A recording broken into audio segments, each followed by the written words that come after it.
Nakibahagi ang kapulisan ng Police Regional Office Cordillera sa isinagawang Foundation Blood Donation Activity ng Philippine Military Academy bilang bahagi ng kanilang patuloy na advokasya sa pagsagip ng buhay at pagtulong sa kapwa para sa kapakanan ng mga nangangailangan.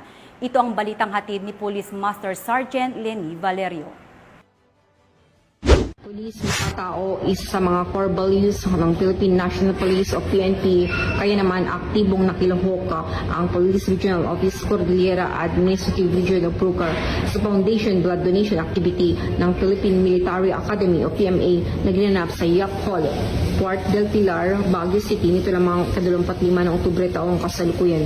Sa panahon ng aktibidad, ang mga pulis ng Pucar kasamang iba pang mga donor mula sa iba't ibang kasosyong ahensya ay nag-donate ng dugo na sumasailalim sa kanilang sama-samang dedikasyon sa pagtulong sa pagliligtas ng mga buhay at pagsuporta sa mga makataong layunin.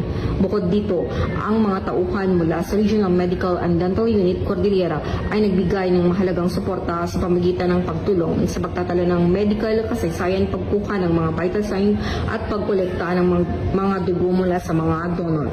Sa temang tungkulin sa pagtitipid isang pamana ng serbisyo, ang kaganapan ay inorganisa ng Dugtong Buhay Movement katuwang ang GMA Kapuso Foundation, Baguio Country Club, Philippine Red Cross, Baguio General Hospital and Medical Center, Department of Budget and Management at Health Service, Komando ng Armed Forces of the Philippines.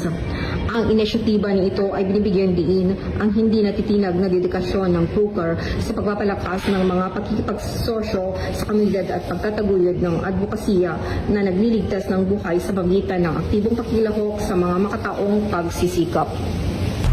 Mula dito sa Riyon ng Cordillera, ako ang inyong PNN Correspondent, Police Master Sergeant Lenny Valerio. Alagad ang batas, tagataguyod ng Balitang Pulis.